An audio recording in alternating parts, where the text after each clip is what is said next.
uma loja só, do nada. Cara, eu tinha me formado na GV, em administração. Eu trabalhava com meu pai naquela altura, meu pai tinha uma doceira.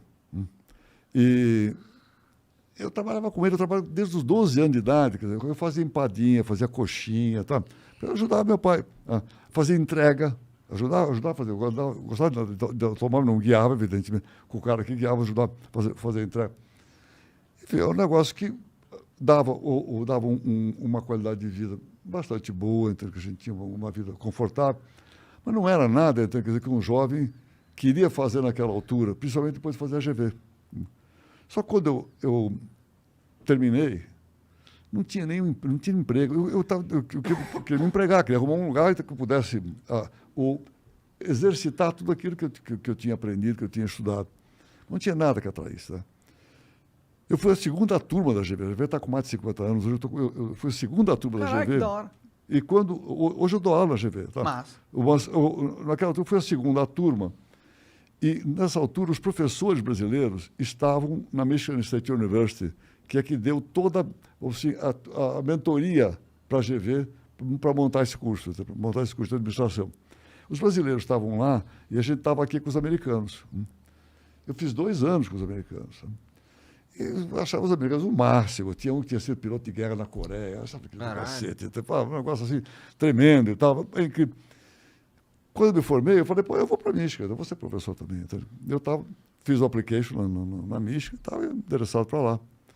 E aí, meu pai concordava comigo, então um dia ele chegou para mim, ele estava na doceira e tinha feito um predinho do lado da doceira. Nesse predinho ele fez um salão de festas em cima, né, para a gente fazer serviço de festa naquela altura também, e embaixo tinha uma loja. A primeira ideia dele era fazer um cinema aqui, não sei o que e tal. Ele chegou para mim e disse, eu vou fazer um supermercado. Eu falei, pô, não tenho a menor ideia o que é isso, pô.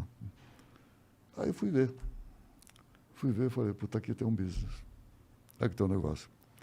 Aí não fui para Michigan, comecei, montei a primeira loja junto com meu pai, fui para os Estados Unidos depois, 5 anos depois só, né, para completar um pouco os estudos que eu queria completar, então, né, e minha vida foi essa, quer dizer, eu fiz crescer a maior rede de distribuição, não é só supermercado, de distribuição da América do Sul, do nada, saiu do nada e foi lá para frente. Você lembra do nome do mercadinho inicial?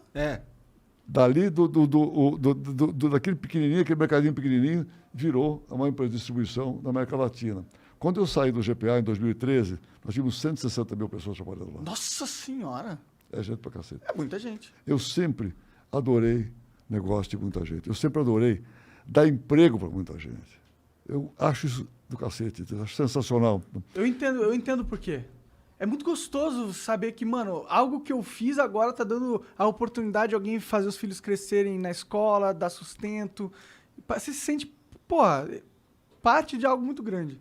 Monark, isso para mim é muito importante pelo seguinte, tem coisas que vocês não sabem, também nem sei ficar contando. Se estiver contando coisa que não interessa, aqui você pega e me corta, tá certo? Tá, mas Cara, acho tá que tudo tudo bem interessa. interessante até agora. Mas peraí, mas é que se não for, corta mesmo. Tá? Demorou. É que nessa toada na minha vida, eu dei 10 anos da minha vida trabalhando para o governo. Tá? 10 anos da minha vida, então, fui membro, já morreu, o ministro Henrique Simons me convidou para ser membro do Conselho Monetário Nacional naquela altura. Caralho. Né? E isso, sei lá, eu peguei a chance de eu fazer alguma coisa pelo meu país, tá certo? O que faz um membro do Conselho se você quiser, você não faz muita coisa. Você vai lá 2, 3 vezes por mês, por mês, tá?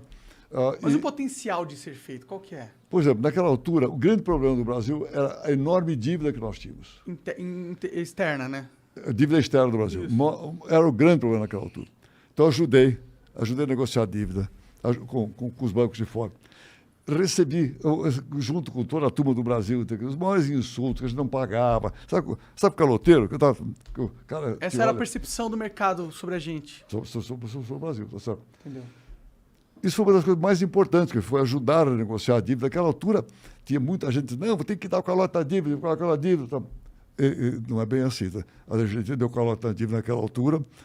Parece que demonstrou que o crime compensava, mas não foi bem assim. Um monte de problema. Tá? Seria um desastre no Brasil se tivesse realmente dado calote. Não deu, negociou, enfim. Mas eu acho Eu acho que foram 10 anos perdidos. Eu acho que não fiz nada de muito importante. Que época foram esses 10 anos? Eu fiquei, porque eu cansei também, entende? Quer dizer, e outra coisa, a nossa empresa, que já era uma empresa grande, importante, durante esse período, eu não fiquei completamente fora. Fiquei na empresa, mas muito mais voltado para Brasília, estudando economia, tá certo? Muito. E a empresa meio de costas. Durante esse período, então, a empresa ficou mal, ficou só na mão dos meus irmãos, com os profissionais, e não foi bem. Estava na hora de eu voltar. Eu voltei, logo em seguida que eu voltei, estava fazendo um plano de reestruturação, não sei o quê. Fui sequestrado. Entendi. Aí a empresa veio naquela altura, você deve lembrar, pelo menos, tivemos um presidente, Fernando Collor, tá? Naquela altura fez um negócio chamado sequestro da poupança, ficou com o dinheiro todo preso, todo mundo. Tá? E a nossa empresa sofreu muito, quase quebrou. Entendi. Quase quebrou, foi um desastre. Mas... Essa empresa naquela época era o Carrefour? Não, era o GPA, Grupo Pão de Açúcar. O Pão de Açúcar. O Pão de Açúcar. Pão de Açúcar. Pode crer. Naquele tempo eu estava no Pão de Açúcar. Eu fiquei no Pão de Açúcar desde a sua fundação até 2013. Agora, Entendi. recente, 8 anos atrás. Você fundou o Pão de Açúcar? Eu fundei o Pão de Açúcar. Entendeu. Porque junto com meu pai, foi aquela história que eu contei do mercadinho. Quando que virou Pão de Açúcar no mercadinho? Quando o nome virou Pão de Açúcar? Quando essa marca foi... Porque a doceira já chamava Pão de Açúcar. Entendi. Já chamava Pão de Açúcar. E o meu pai, quando ele veio para o Brasil, meu pai é português, era português. Quando ele veio para o Brasil, o navio passou na Baía de Guanabara, para o primeiro no Rio de Janeiro, e tinha para São Paulo. E ele viu o Pão de Açúcar, fiquei encantado com o Pão de Açúcar, com o nome. Aí, quando ele começou um negócio mais importante, não nas padarias, quando ele começou a doceira, ele achou que agora tem tudo a ver, botou no Pão de Açúcar doceiro. E aí botou o nome Pão de Açúcar também no supermercado. E aí virou o Grupo Pão de Açúcar, que virou um dos maiores grupos empresariais do Brasil. Sim, tô ligado. Quando eu saí, tinha 160 mil pessoas trabalhando lá conosco. Entendi. Eu saí em 2013 e aí fui me reinventar. Eu já estava no conselho de administração da BRF, como presidente do conselho, tinha mais de 100 mil funcionários. Tá? E depois que eu saí do GPA, eu fui para o Carrefour, que no global tem quase 400 mil, e aqui no Brasil, agora na junção com o BIC, vai para 140 agora. 140. E eu acho, principalmente depois de ter dado esses 10 anos da minha vida trabalhando para o governo, eu acho que a principal função de um empresário é gerar receita para o país e gerar emprego. Esta nossa gente, meninos, brasileiro, é tudo emprego. É a coisa mais importante. Não é só... Nós precisamos dar cesta básica, nós precisamos dar assistência, um monte de coisa, enquanto eles não tiverem emprego. Porque o jovem vai para a droga, vai para o crime, não é porque seja mais charmoso ou porque seja mais fácil, não. É porque ele não tem emprego. Então ele pega o que tiver. Ele não tem emprego, aí o cara oferece, fala, vem cá, vai ser traficante. Aí ele vai. E sem emprego o cara não tem propósito. Sem propósito ele fica perdido. Pois é, mas então, escuta, mas não tem propósito, não tem nada, não tem emprego, não tem nada. O cara vai para sobreviver. Se nós dermos emprego para a nossa gente, principalmente para o brasileiro é de boa índole. Se você dá emprego para o brasileiro, não vai para crime, não vai para droga, não vai para porra nenhuma, tá certo? Vai ficar e vai trabalhar.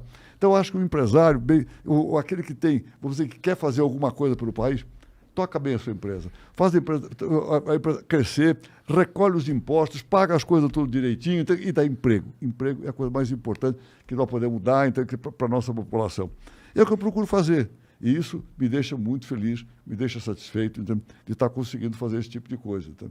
Puxando esse gancho do emprego, eu fico com uma curiosidade, ainda mais falando com você, que é um puto empresário, a gente está acontecendo uma quarta revolução industrial agora, que é a automação de muitos processos que antes eram feitos por humanos. Então, nessa questão do emprego, a gente está caminhando para o futuro que os empregos eles vão ficar cada vez mais escassos. Pelo menos aqueles empregos que são de fácil acesso para uma população igual a do Brasil, que não tem uma educação muito forte, muito desenvolvida, né? Então, a gente está chegando num momento da sociedade que a gente vai ter um problema com o emprego. Como que você vê isso? Você vê solução sobre isso? Bom, primeiro é o seguinte, nós estamos aí, ainda em virtude da pandemia, nós já estávamos, é importante a gente saber, nós já estávamos, antes da pandemia, nós já estávamos com cerca de 12 milhões de desempregados. Nós estamos agora com cerca de 15. Né? Ainda estamos diminuindo um pouco, mas estamos ainda com cerca de 15. O que acontece? Tem certos setores que você não consegue montar. Você não consegue boa mão de obra em TI. No digital, você contratar gente do tech, tá? É como vocês estão fazendo aqui, você tem muita coisa de tech aqui. Tá? A gente tem uma equipe de tech. Exato. Você não consegue. É difícil demais conseguir profissional. Você não consegue, tá certo? Então, e o Brasil está bem. Nós não estamos tão atrasados em tecnologia, não. Nós estamos fazendo coisas. Olhando um pouco para a China, que está, em certos aspectos, mais adiantado que os Estados Unidos. Na China, praticamente você não usa dinheiro. Papel? Você Sim, não usa. tá ligado? É retina, né, o negócio. Né? Não, isso reconhecimento facial, Sim, inteligência, tudo isso se faz. Mas acontece o seguinte, você paga o táxi com o mobile, com o celular. Tá? Você paga o táxi, encosta lá e paga. Nós já estamos aqui com o negócio do Pix e as coisas que o Banco Central está procurando fazer. Nós estamos avançando, nós vamos para lá, vamos chegar lá. O Banco Central tem ideia de fazer moeda virtual, tá? E praticamente acabar com o papel moeda, que é um negócio assim... Ultrapassado. Do passado. Estados Unidos não é assim. Quer dizer, o grande país do mundo não é assim. Lá você paga, claro, você usa muito cartão de crédito e coisa e tal, você paga muita coisa com dinheiro, você com dinheiro no bolso, na carteira. Na China, quase nada, quase nada. Então, nós no Brasil, mas o Vale do Silício, os Estados Unidos, a Califórnia, não sei o quê, nós temos gente no Brasil muito boa. O brasileiro tem capacidade, e muita capacidade. Nós temos muita gente muito boa de tecnologia. Fora aqueles que saíram daqui. Eu entendo. Embora. Mas o que me preocupa é as pessoas que não são tão boas, que a gente tem aqui também bastante, entendeu? E eles não... Tipo, o caminhoneiro. O emprego desse cara tá em risco nos próximos 10, 15 anos. 5 anos, meu. Vai ter o caminhão automático ali, não vai precisar de caminhoneiro. Vai ser muito mais custo-benefício você ter uma máquina ali dirigindo, né? Eu não acho. Mesmo que você tenha a inteligência artificial, carros elétricos, carros autônomos e tal, você sempre vai dar emprego. Você sempre vai dar emprego. Acontece o seguinte, o que vai acontecer? As pessoas vão trabalhar menos tempo, tá? Para poder empregar. Hoje, vamos dizer, você tem 7 bilhões e meio de pessoas no mundo, tá? Para fazer tudo, para tocar o mundo. Tá? Você vai continuar tendo 7 bilhões e meio, vai ter 8 bilhões daqui um pouco, mais para frente. Essas pessoas tocam o mundo como é hoje. Avança o digital, avança quanto mais o virtual. Se em vez de precisar 7 bilhões e meio, vamos supor que não tenha desempregado, em vez de você precisar 7 bilhões e meio, você vai precisar 6,5. O que você vai fazer com esse 1 milhão? Esse 1 bilhão? Você vai reduzir o tempo de trabalho. Para que esses 6 bilhões e meio precisem de mais gente para trabalhar menos do que... e preenche todo esse universo. O que acontece? Isso vai encarecer mais os produtos, mas o mercado se ajusta. Eu sei que é um pouco complicado o que eu estou falando, mas eu não acredito que a automação, o tech, vai causar um desemprego maciço. O mercado vai se adaptar. Em certos setores, tudo bem, já está causando um pouco. A pessoa vai para outro, vai para serviços, vai fazendo alguma coisa. Vão criando coisas por si próprios, vão empreendendo. Novos mercados vão surgindo. Esse mercado de internet não existia, né? Eles vão vai se acomodando. E qualquer um pode fazer um podcast. Meninos, eu acredito no livre mercado. Eu acredito. Claro, você precisa ir com calma. Tem momentos que você precisa intervir, alguma coisa, mas eu acredito que o mercado vai se ajustando. Eu não acredito, por mais que avance a automação, nós temos um desemprego em massa. Eu não vislumbro isso de jeito nenhum. E olha que eu estudo bastante. Até para poder passar coisas para os meus alunos. Então, pode crer. Eu acho que é sempre possível a gente ter um futuro mais positivo, até porque foi o que aconteceu no resto da história, né? As revoluções industriais, as outras revoluções que mudaram a produtividade do humano não acabaram com os empregos das pessoas, né? Tipo, só surgiu novos empregos. Hoje em dia tem o cara que passeia com cachorro, por exemplo, é o emprego dele, tá ligado? E antigamente isso não existia. Ou o cara que, é especialista em thumbnail de YouTube. E quem é que vai passear o cachorro? Qual é a máquina que vai passar o cachorro? Porque tem o prazer de passear o cachorro também. Tem que fazer a máquina agora para passear o cachorro. Bom, se bem que total... Você já viu... Você conhece a empresa Boston Dynamics? Boston Dynamics. É uma empresa... Põe aí, Janzão, um vídeo do Atlas Parkour para ele ver. Mano, é uma empresa de robótica lá de Boston mesmo.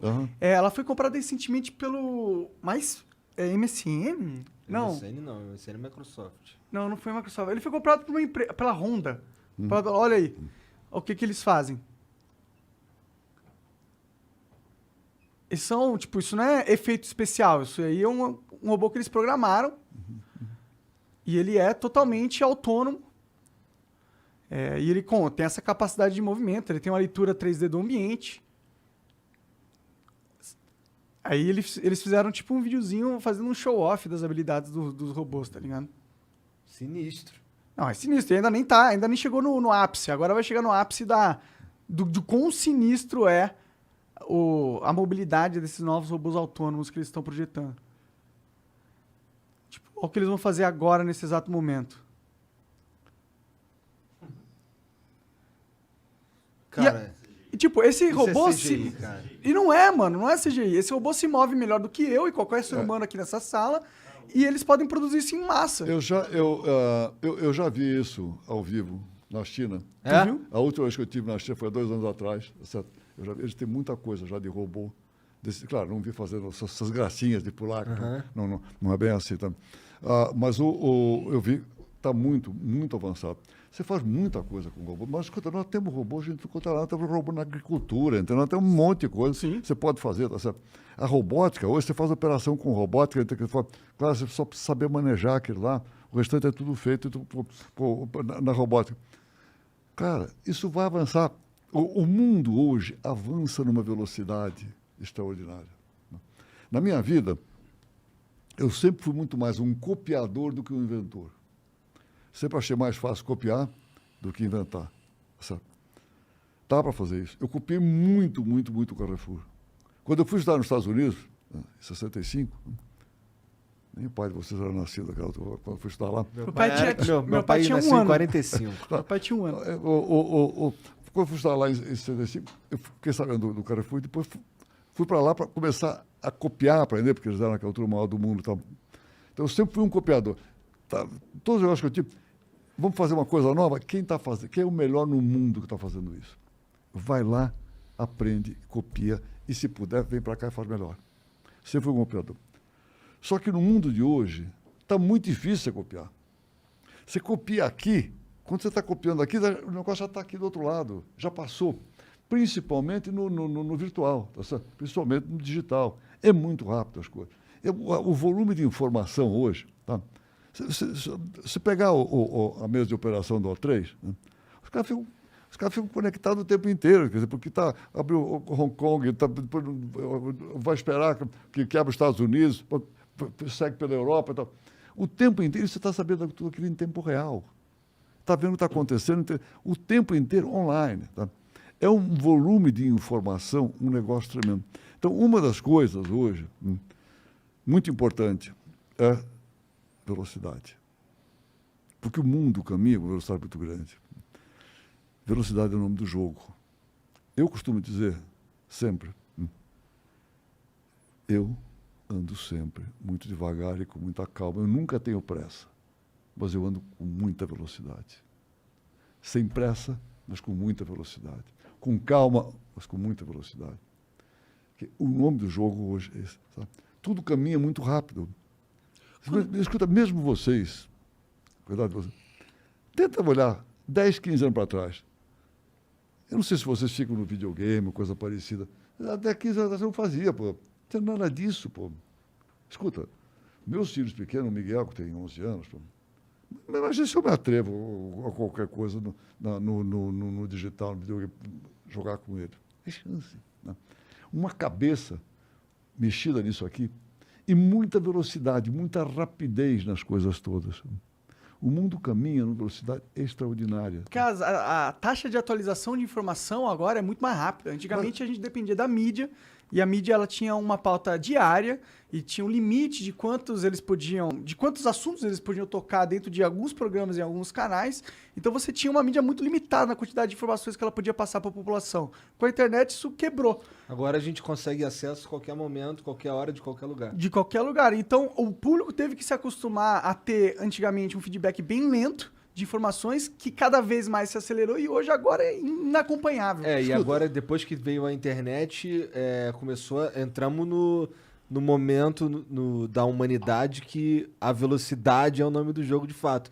Porque a gente brinca aqui que na internet o tempo anda mais rápido. Exatamente. Sabe? Então, assim, se você está fazendo isso daqui, se algo dura 2 semanas na internet, significa que é como se fosse durar 6 meses no mundo Vida real. de internet é igual vida de cachorro. Um ano de programa é 7 anos de... Mas, menino, é o seguinte.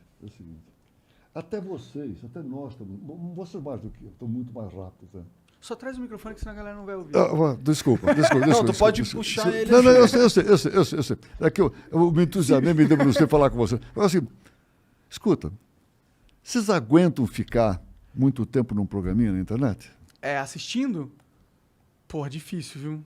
Cara, porque vocês estão numa outra ritmo, uma outra velocidade, cara. Você não aguenta ficar lá. Por que vocês fazem drops, fazem coisas pequenas dos programas que você faz aqui, tá? Porque é o que é mais consumido. Cara, ninguém fica, porque vocês estão com uma velocidade completamente diferente, principalmente os jovens, tá certo? Não fica fixado lá naquele negócio, tá? O mundo é muito rápido. E a primeira coisa que tem que fazer, para você se situar bem nisso aí, é entender que é muito rápido. Não ficar se queixando. Lutar contra o universo. Não ficar saudosista. Então, pô, no meu tempo... Pô, o tempo é hoje, agora. Como é que... Hoje é muito rápido. Hoje é com muita velocidade. Tá certo? E os jovens estão mais assim... Isso leva até uma certa ansiedade. Então, com certeza. Estamos na geração da ansiedade. Hoje, a gente precisa... Eu tenho, assim, grande preocupação com meus filhos pequenos. Os grandes já estão em outro mundo, já viveram bastante, coisa e tal, já decidem por eles. Tem que tomar cuidado com meus netos, com mais jovens. Mas meus filhos pequenos têm muita preocupação, entende? Levá-los, para encaixá-los no mundo, entende? Porque até o encaixe deles, entende? No mundo é uma responsabilidade dos pais, da família, coisa e tal, encaixar eles bem. E depois deixar, entende? Mas que eles tenham uma base boa. De saber lidar com esse novo mundo de informação. Tem uma base boa para diminuir a angústia. Porque quando você tem muita velocidade, você tem uma tendência de ficar mais angustiado, mais aflito com as coisas. Entendeu? Que é o grande mal da humanidade moderna, né? Que é esse lance das condições mentais. Acho que ficar estresse, total. Depressão, angústia, ansiedade, tudo isso daí são os males que vieram com toda essa velocidade. Acho que uma boa analogia é você olhar um cardápio de um restaurante. Antigamente, o cardápio de um restaurante tinha 2 opções. Ou um é outro, você escolhe, não tem estresse ali. Agora, tu abre o cardápio do restaurante, tem 1 milhão de opções, tem opções em chinês, tem em italiano, você fica... Meu Deus, o que eu escolho? Qual que é o certo? O que é errado? Onde eu tô? Quem que sou eu? Você não consegue entender, entendeu? Fica difícil. Até a capacidade de fazer escolhas. Tanto que 2 livros que eu escrevi e publiquei são Caminhos e Escolhas. Né? Uma das coisas importantes na vida é você fazer as boas escolhas certas. Né? E por que eu fiz esses 2 livros? Né? Porque foram 2 livros que eu faço palestras, que eu dou aula na GV, que eu estou aqui. Né? Porque eu quero ajudar as pessoas a fazerem escolhas, né? Fazer escolhas certas. Sabe por quê? Porque essa história que minha maior força é a fé que eu tenho em Deus, é que Deus tem sido muito bom comigo. Tem sido um puta de um amigão. Né? Contei a história do sequestro, tem outros lances também. Então, sido um puta de um amigão. Qual é a maneira que eu acho que ele fica contente comigo? Então, se eu também pudesse ser um cara que também faz algumas coisas para o bem, pro lado do bem. Por que eu fiz 70 e tantas lives até agora? Que eu estava sentindo que eu estava agregando, que eu estava passando alguma coisa para alguém. Eram umas lives falando sobre empreendedorismo, eram sobre o quê? Sobre vida? Olha, principalmente sobre o momento que nós estamos vivendo. Sobre o momento que nós estamos vivendo. Então, que veja, você falou agora, nós estamos falando de angústia. Gente, se trabalhou muito agora, no ano passado, em home office. Quer dizer, sim. As empresas puseram muita gente trabalhando em casa, porque fecharam, nós tivemos que fechar. A Península fica fechada há alguns meses, tá certo? E ainda não voltou na totalidade. Nós estamos em home office 2 dias por semana, segunda e sexta, e 3 dias presencial no escritório. Gente, o que isso mexeu com a saúde mental das pessoas, não estou falando da Península, só da Península, principalmente mulheres, mães, ficaram trabalhando em casa, com o marido também em casa, com as crianças em casa, sem ir na escola, e mandar as empregadas não vir trabalhar, porque a Covid medo e tal, né? de se contaminar, cara, o negócio foi duro. Tá? Hoje, você tem já empresas, startup, mexendo com saúde mental. O que dá para você fazer com saúde mental? Nós mesmo estamos olhando, lá na Península, no Praverec, estamos olhando uma empresa muito interessante nesse campo. Mas não é só o fato de ter empresa. Quer dizer, nós, na Península, estamos muito preocupados com saúde mental, quer dizer, o tema saúde mental. Graças a Deus estamos bem, mas não podemos dar bobeira. Tá certo? Então, tem que olhar para isso, até porque a coisa não acabou totalmente. Não, acabou, com certeza. não acabou totalmente. Então, essa questão, saúde mental, ela se agravou muito durante a pandemia. Muito durante a pandemia. Principalmente com as mulheres. Não só com as mulheres, porque o homem também, dentro de casa, só enche o saco. Só estorva. O médico dele, junto com as crianças, só atrapalha. Sabe? Isso também mexe com a cabeça das pessoas, dos homens. Então, o ano passado foi um ano, em termos de cabeça, de saúde mental, foi um ano muito duro, mundo inteiro. Eu trabalho muito aqui na França, né? Não tem diferença. Né? Não tem. O impacto lá foi igual aqui. Igual. Essa questão de saúde mental, a mesma coisa. Nós, lá no Carrefour, nós temos um contingente imenso de gente, a mesma coisa, a mesma preocupação com saúde mental. Tem uma diferença muito interessante. Aqui no Brasil, nós agora, felizmente, estamos com bastante vacina, né? E estamos vacinando agora praticamente em massa. Sim. Né? O brasileiro quer se vacinar. Todo mundo, felizmente. Aqui a taxa de aceitação da vacina é alta, né? Apesar do que parece, né? Praticamente todo mundo quer se vacinar. Sim. Na França, os caras não querem se vacinar. A Europa inteira, o pessoal tem resistência à vacina. Acha que é uma coisa artificial, tem receio, tem medo, o que pode acontecer? Porque a vacina, o que é a vacina? É você introduzir o vírus dentro de você. E daí você gera anticorpos, então que você fica, teoricamente, fica imune, tá certo? Então, aqui no Brasil, felizmente, nós temos as pessoas, a grande maioria querendo se vacinar. Nos Estados Unidos tem um grande... Por que os Estados Unidos? Os Estados Unidos está sobrando vacina. Tá? Eu morei lá, agora, em 2019, eu passei o segundo semestre inteirinho lá, morando lá, no caso no Colorado, para os meus filhos da escola, os dois pequenos na escola, porque lá... Tá? Bom, conheço bastante lá, tem uma quantidade de gente enorme que não quer se vacinar. Está sobrando vacina. Eu vacinei agora em julho, vacinei a Rafaela, que já podia vacinar com mais de 12 anos, vacinei lá, fui lá na farmácia, lá vacinando. Tem carrinho para vacinar na rua. Caralho. Precisa vacinar. E os caras não querem. Não é tão claro. Tem uma galera que já se vacinou, tal. Acho que 60%. Então, isso tem de bom no Brasil. O Brasil é de boa índole, entende? Quer dizer, ele aceita as coisas, vai lá para frente. Entende? E precisa de trabalho, precisa de oportunidade, precisa de trabalho. Isso é uma coisa importantíssima que a gente tem que trabalhar para dar trabalho para eles, para o brasileiro. Pode crer. Pô, mas me conta um pouco de como que você cria um supermercado num prédio do teu pai e ele vira o Pão de Açúcar, mano? Porque é meio impressionante. Como é que foi o passo entre o primeiro e o segundo mercado? Do primeiro para o segundo nós demoramos 4 anos. 4 anos. Por quê?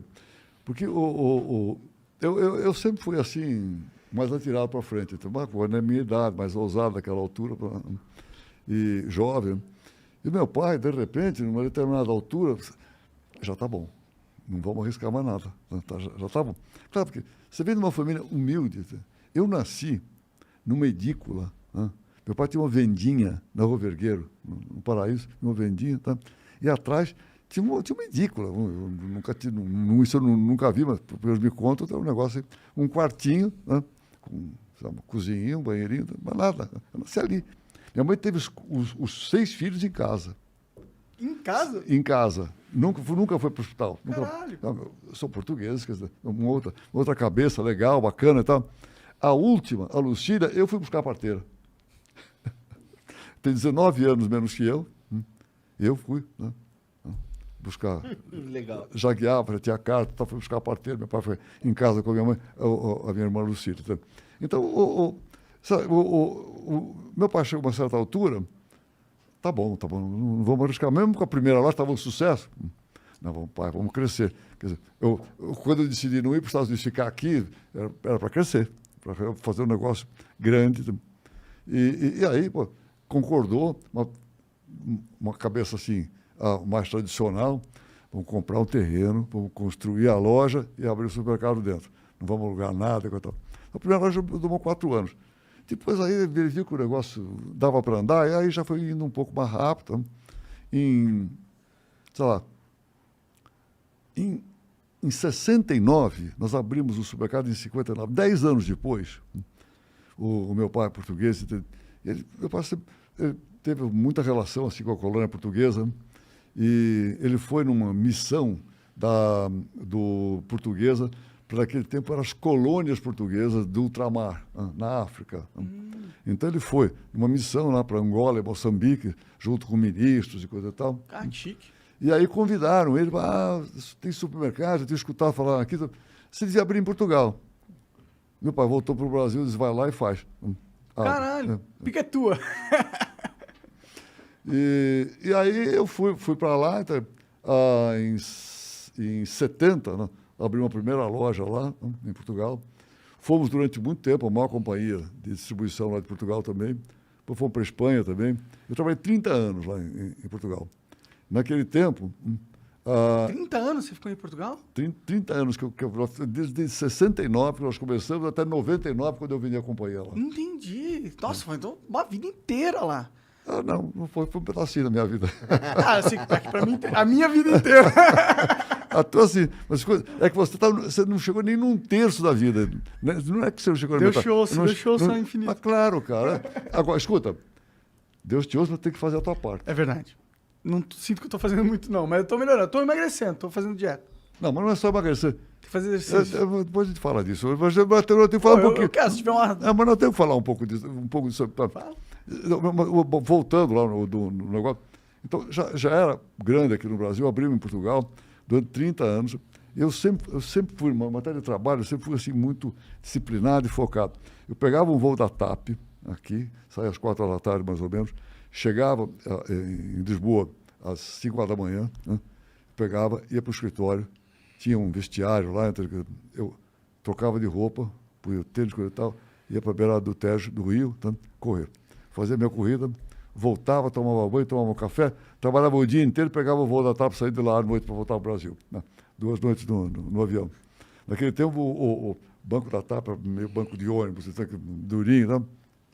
30 anos fazendo esse negócio. Foi ótimo. Aí fomos crescendo.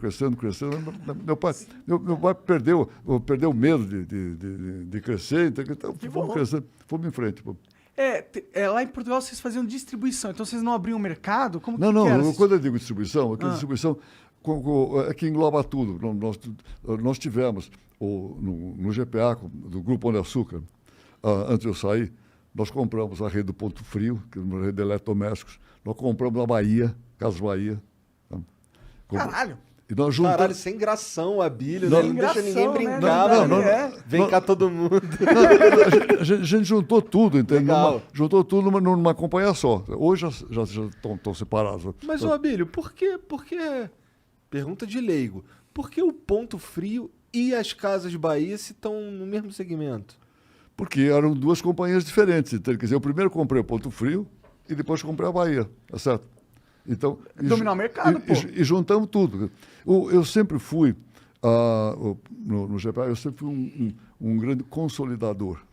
Eu não crescia só, como a gente fala, de forma orgânica. Vou lá, vou construir uma loja, fazer isso, fazer aquilo. Comprei muitas redes. Tanto que eu falei para você, comprei o PegPar que existia aqui, comprei os Silvers, comprei as Sendas, comprei o disco. Fui sempre um bom consolidador, juntando as coisas e fazendo a companhia crescer. Tá? Foi a maneira como nós mais crescemos. Tem várias formas de fazer. Eu fiz sempre muito desse jeito. Né? Então você pegou o Ponto Frio, Casas Bahia, fazê-los ficar ainda maior. Como que é comprar Casas Bahia, mano? Como que é essa conversa? Ei, dono das Casas Bahia, eu quero as Casas Bahia. Como que é isso, mano? A Bahia era da família Klein, né? E tinha saído um dos irmãos, tinha saído da sociedade, eu tinha acabado de comprar o Ponto Frio. E aí eu falei, puxa, o irmão saiu, está na hora de fazer uma oferta lá. Aí fiz oferta pro professor Samuel, que era Como que você faz essa oferta? Você liga pra ele e fala assim, cara, tem 800 bilhões de reais aqui, você tá afim? Como que é? Não, escuta, cara, você tem que namorar um pouquinho, tem que pegar na mão, coisa e tal, começar a beijar e levar pra cama. Você tem que, Marca um jantar, e conversa, aí vai jogar polo, joga poker, golfe. polo. Não, tem golfe. eu até me lembro perfeitamente disso aí, isso foi em 2009, foi o ano que nasceu o Miguel, meu filho pequeno. Me lembro perfeitamente, eu convidei o Michel, ele foi com o Rafael, ele desceu de helicóptero, tinha um helicóptero, desceu de helicóptero no prédio onde o meu filho, João Paulo, tinha um escritório, né? Dos negócios dele. Né? Desceu lá, eu estava esperando no escritório do João Paulo, começamos a conversar lá. Aí começamos a conversar, e vai, pega na mão, porque eu estava avançando, vai na mão, pá! Né? Fizemos uma junção, né? Naquela altura, o GPA, o Pão de Açúcar, ficou majoritário, eles ficaram minoritários, e aí tocamos o negócio para frente. Né? Depois juntamos aquele pedaço, passamos a chamar Via Varejo, uma companhia separada, pertenceu tudo ao mesmo grupo, depois eles se separaram lá atrás. Enfim, tem uma história nessa história. Dá para fazer. Dá para fazer. Fazendo bem feito, dá para fazer. Pode crer. Caralho. Eu queria ser a mosquinha nessa reunião pra ver quais são os papos aí dos caras que, porra, tem duas empresas gigantes, tá um vendendo pra outra. É curioso. Isso daí não é o cara que tá vendendo, é tu que tá querendo comprar, né? E aí... Mas como tinha um cara que tinha saído, talvez eles já estavam meio querendo vender um pouquinho, talvez, não sei. Acho que sim, sem dúvida. Porque eu achei, às vezes você tem que ir. Uma coisa que é importante, eu nunca deixo de olhar as oportunidades. A oportunidade é como com um trem que passa na porta da tua casa, tá? E você não sabe se vai passar outra vez. Então, apareceu uma oportunidade, dá uma olhada. E naquela altura eu identifiquei com a saída de um dos irmãos, que era o irmão mais atuante e tal, para capaz dessa família estar precisando de alguém mais para estar junto. E deu certo. Legal. Deu certo. Então, olhar um pouco os momentos. No caso do Ponto Frio, foi mais complicado ainda, até porque aquilo acabou ficando com a família Safra, com a Lili Safra, né? Que era mulher do Edmond Safra. Né? Primeira conversa que eu fui ter com a Lili, porque aquilo era muito rica, né? Nem olhar para aquilo. A primeira conversa que eu fui ter com a Lili, eu fui ter em Nova York. Né? Fui no apartamento dela, em Nova York. Puta, um apartamento bacana, de frente para a Quinta Avenida e tal, legal. Garçom, coisa tal, bacana. Caralho, no apartamento. E eu fui lá a primeira vez, fui conversar com ela lá. Então, e depois fui mandando. 6 meses depois, conseguimos fechar o negócio com eles. Entendi. Cara, você vai pela vida, você vai pegando um pouco a mão nisso, entende? O que vocês fazem bem, muito bem. No primeiro vez que vocês fizeram, não era tão fácil assim. Não. Você vai pegando a mão, tá certo? E vai fazer cada vez melhor. Mas e novas oportunidades com novas tecnologias, tu fica olhando também? Eu quero dizer, criptomoeda, NFT, essas paradas é algo que tu olha ou não? Veja, eu olho, mas não opero. Até pelo seguinte, isso é para profissional. E tem gente até, né, que me pergunta assim, porque eles acham que eu sou um cara bem sucedido, o negócio você acha que eu devo comprar criptomoeda? Eu falei, não. Isso é coisa para profissional. Né? Na O3, eu falei agora, na O3 o pessoal mexe, compra, vende. Entendi. Então você trabalha, a sua equipe trabalha com... Mas espera, mas escuta, mas não me meto lá. Né, não, tá certo. É como se fosse um aquário, tá? Os caras estão lá dentro, você pode botar um digital para entrar lá dentro, tá? É um negócio, e o pessoal fica, estou lá dentro treinando, tá diferente. Então, eu conheço o que é, a Península é uma empresa do setor financeiro, sem dúvida nenhuma, mas o negócio é o seguinte, eu quando estava na distribuição, quando estava no GPA, eu sempre brincava, até com meus amigos, nessa encarnação, eu estou na distribuição, tudo bem, mas na próxima eu quero ir para o setor financeiro. Né? Porque tem muita inspiração, mas tem muito menos transpiração. Tá? Muito menos, suar muito menos. Pode crer. Não é bem assim, tá? mas tem o sufoco no mercado financeiro é um sufoco mais dolorido, não é não? Sim, você pode passar sufoco forte, sim. Mas não tem... Cara, você mexer... aquela quantidade de caminhões, de mercadoria, de centros de distribuição. É um trabalho do A cara. logística daquilo lá é um negócio, de uma empresa do tamanho que era o GPA, né? É um negócio incrível, é muito forte. Então, eu brincava com isso agora. De repente, então, quer dizer, eu vim nesta encarnação mesmo, vim para o setor financeiro. Então, estou feliz lá, estou contente e tal. Mas aí tem a história do uso do cachimbo que entorta a boca. Né? Como eu era da distribuição, eu saí do GPA e 1 ano e pouco depois eu estava no Carrefour. Eles que te procuraram? Você que procurou eles? Como foi? Eu procurei. Não conseguiu ficar fora. Não é que tem uma história, então, que eu copiei muito eles, eu aprendi muito com eles. Então, outra coisa também, eu me desentendi com o meu sócio daquela altura, com os franceses, do Casino, lá em 2010, né? Porque eu quis juntar, o Pão de Açúcar, o GPA, eu dizia assim, eu já ganhei o campeonato nacional, agora quero jogar o Mundial.